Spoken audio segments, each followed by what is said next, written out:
अस्सलाम वालेकुम प्यारे दोस्तों, ये वाक़या उत्तर प्रदेश के एक छोटे से गांव का बताया जाता है। यहाँ पर एक गैर मुस्लिम और मुस्लिम का घर पास पास था। गैर मुस्लिम के घर में 4 या 5 साल की छोटी सी बच्ची थी। वो पास में ही अपनी एक सहेली के घर पर खेलने के लिए जाया करती थी। जिस तरह से आम घरों के बच्चे अपने आसपास खेलने के लिए जाया करते हैं, वैसे ही ये बच्ची भी अपने पास के घर में खेलने जाया करती थी। पर जिस बच्ची के साथ में ये खेलने जाती थी, वो बच्ची मुसलमान थी। उसकी वालिदा अपने घर में बच्चों को कुरान मजीद पढ़ना सिखाया करती थी, इसीलिए वो लड़की कुछ देर तो अपनी सहेली के साथ में खेलती। उसके बाद में जब उसकी वालिदा अपनी बच्ची को कुरान मजीद सिखाने के लिए बुलाती, तो वो हिंदू लड़की भी उसके साथ में यानी उसके पास में बैठकर कुरान को देखा करती। धीरे धीरे उसका मन भी यानी उसका भी दिल पढ़ने को करने लगा। एक दिन उसने अपनी सहेली के माँ से कहा कि चाची, मैं भी पढ़ना चाहती हूँ। अब सहेली की माँ ने साथ में उसको भी पढ़ाना शुरू कर दिया। हिंदू लड़की ने धीरे धीरे कायदा पढ़ना सीख लिया, फिर बाकायदा कुरान मजीद में अपनी सहेली के साथ पढ़ना शुरू कर दिया। उस बच्ची ने अपने माँ बाप को इसके बारे में कुछ भी नहीं बताया, यानी कि वो इस बात से अनजान थे।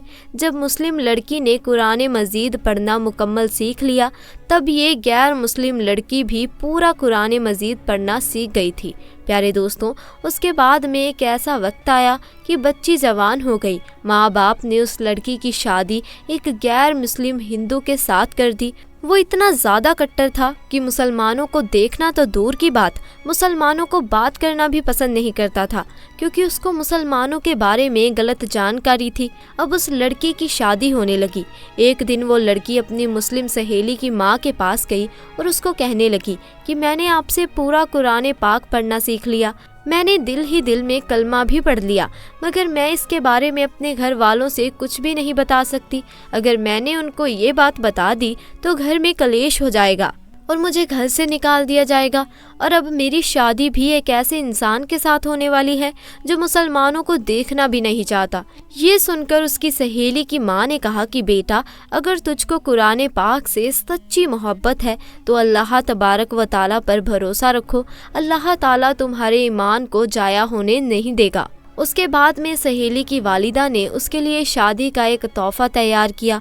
उसको तोहफे के तौर पर कुरान मजीद को तैयार करके देने का इरादा किया। फिर उसके घर जाकर उस लड़की की माँ से कहा कि हमने इसकी पैकिंग बहुत ही खूबसूरत तरीके से की है, हम चाहते हैं कि हमारा ये तोहफा लड़की के ससुराल में ही खुले, यानी कि इस तोहफे को यहाँ पर मत खोलना। लड़की की माँ ने उसकी इस बात को मान लिया और प्यारे दोस्तों, उसके बाद में उस लड़की की शादी हो गई। वो अपने ससुराल पहुँच गई और उसके साथ में वो कुरान पाक का तोहफा भी उसके साथ साथ ससुराल पहुंच गया। उस लड़की ने कुरान को कहीं पर एक बॉक्स में छुपा दिया। अब उसका शौहर जब भी ऑफिस जाता, जब वो घर में अकेली होती, तो वो चुपके से कुरान पाक को निकाल लेती और पढ़ना शुरू कर देती। प्यारे दोस्तों, इस तरह से कई साल गुजर गए, यहाँ तक कि वो लड़की प्रेग्नेंट हो गई। अब वो सोचने लगी कि मैंने तो अपने ईमान को छुपाया है, जब शौहर घर पर नहीं होता तो मैं कुरान पाक पढ़ लेती हूँ, मगर मैं मेरे इस बच्चे का क्या करूँ, मेरे बच्चे के ईमान का क्या होगा। यही सोचकर वो अल्लाह से दुआएं मांगती थी कि या अल्लाह, कोई ऐसी तरकीब बता दे कि मैं अपने बच्चे को भी कलमा पढ़ा सकूं। प्यारे दोस्तों, उसको कोई भी ऐसी सूरत नज़र नहीं आ रही थी कि वो अपने शौहर के सामने इस बात को बोल सके, मगर अल्लाह की शान देखें। एक दिन उसका शौहर बीमार हो गया और वो हॉस्पिटल में अपना टेस्ट करवाने के लिए पहुंच गया। जब डॉक्टर ने उसकी सारी जांच कर ली, जब उसको उसके बारे में बताया गया तो सुनकर और परेशान हो गया, क्योंकि डॉक्टरों ने उससे बताया था कि उसको कैंसर हो गया है और उसके बचने की उम्मीद ख़त्म हो गई है। अब वो शौहर यानी कि वो लड़की का पति हैरान और परेशान होकर अपने घर आया। अपनी बीवी को देखकर रोने लगा और कहने लगा कि तुम बहुत खूबसूरत हो, वफादार हो, मोहब्बत करने वाली हो, नेक हो, लेकिन अब तुम्हारा और मेरा साथ सिर्फ कुछ ही दिनों का है, मेरी जिंदगी सिर्फ 1 महीने की और बाकी है। और उसने फिर हॉस्पिटल का तमाम वाक़या अपनी बीवी को बता दिया। प्यारे दोस्तों, इस बात को सुनकर उसकी बीवी भी रोने लगी और अपने शौहर को तसल्ली देते हुए बोली, आप परेशान ना हो, मेरे पास में इसकी एक दवा है और मुझे पूरी उम्मीद है कि आप इससे बिल्कुल ठीक हो जाएंगे, मगर आप वादा करें कि मैं जो भी करूं उसके बारे में आप मुझसे कुछ सवाल नहीं करेंगे। ये सुन के उसके शौहर ने कहा कि ये मैं वादा करता हूँ, अगर मैं सही हो गया, ठीक हो गया तो तुम जैसा कहोगी वैसा ही होगा, तुम्हारी हर बात मान ली जाएगी। उसके बाद में उस लड़की ने कुरान मजीद की सूरत फातिहा पढ़कर अपने शौहर पर दम करना शुरू कर दिया, क्योंकि उसने अपनी सहेली की वालिदा को देखा था कि जब भी कोई बीमार होता था तो वो सूरत फातिहा पढ़कर दम किया करती थी। ये देखकर उसके शौहर ने पूछा कि ये तुम क्या कर रही हो? तो कहने लगी कि मैं तुम्हारा इलाज कर रही हूँ और तुम्हारा मेरा ये वादा हो चुका है कि आप इसके बारे में मुझसे कुछ सवाल नहीं पूछेंगे। उसके बाद में उसके शौहर ने सवाल करना बंद कर दिया। प्यारे दोस्तों, उसके बाद में अल्लाह की शान देखिए, 1 महीने तक वो लड़की अपने शौहर पर सूरह फातिहा पढ़कर दम करती रही, पूरी यकीन के साथ, पूरे ईमान के साथ। फिर 1 महीने के बाद में उसका टेस्ट करवाया गया तो उसकी जांच देखकर डॉक्टर भी हैरान रह गए, क्योंकि उसकी जांच में आया कि उसको कैंसर का नामो निशान मौजूद नहीं और जांच में आया कि इसे तो कभी कैंसर हुआ ही नहीं था। प्यारे दोस्तों, अल्लाह ने अपनी कुदरत से उस शख्स को पूरी तरह से सेहतमंद कर दिया।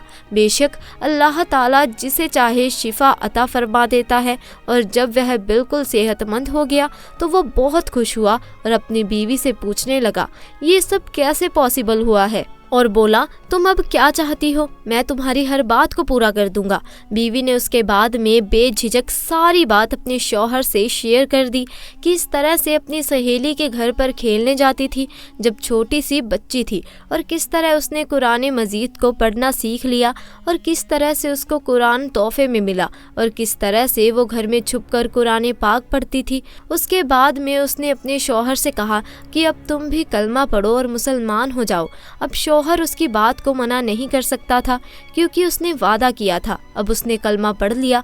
प्यारे दोस्तों, उसके बाद उस औरत के यहाँ बेटा पैदा हुआ और वो भी मुसलमान पैदा हुआ, मतलब कि अब ये पूरी फैमिली मुसलमान थी। मगर अभी भी उसको डर इस बात का था कि अगर इसके बारे में अपने घर वालों यानी परिवार और समाज वाले लोगों को पता चलेगा तो वो हमें जीने नहीं देंगे, वो हमें परेशान करेंगे, हमें समाज से बेदखल कर देंगे। तो शौहर ने बीवी से कहा कि इसकी तुम फिक्र ना करो, इसका बंदोबस्त इंशाअल्लाह मैं कर देता हूँ। उसके बाद ने उसने अपनी जॉब के लिए सऊदी अरब की एक बड़ी कंपनी में अप्लाई कर दिया, और अल्लाह की कुदरत से उसकी जॉब सऊदी अरब की एक बड़ी सी अच्छी कंपनी में लग गई। अब वो अपनी बच्ची और अपनी बीवी को लेकर सऊदी अरब चले गए और बाकी की तमाम ज़िंदगी सऊदी अरब में गुजारने लगे। वहाँ पर वो कुरान भी पढ़ते, नमाज भी वो 5 वक्त की पढ़ते हैं। प्यारे दोस्तों, ये अल्लाह की शान है कि अल्लाह जिसको चाहे उसकी ज़िंदगी संवार दे और जिसको चाहे उसकी ज़िंदगी बिगाड़ दे। प्यारे दोस्तों, अल्लाह तबारक व ताला से दुआ है कि अल्लाह पाक हम सबको भी कुरान मजीद पढ़ने और उस पर अमल करने की तौफीक अता फरमाए। तो दोस्तों, आज के लिए बस इतना ही। अगर आपको हमारा आज का ये वाक़या पसंद आया हो तो वीडियो को लाइक करें, अपने दोस्तों के साथ ज़्यादा से ज़्यादा शेयर करें और हमारे चैनल को भी सब्सक्राइब कर दें। इंशाअल्लाह जल्द मुलाकात होगी ऐसे ही नए वाक़े के साथ। तब तक के लिए अस्सलाम वालेकुम, खुदा हाफिज़।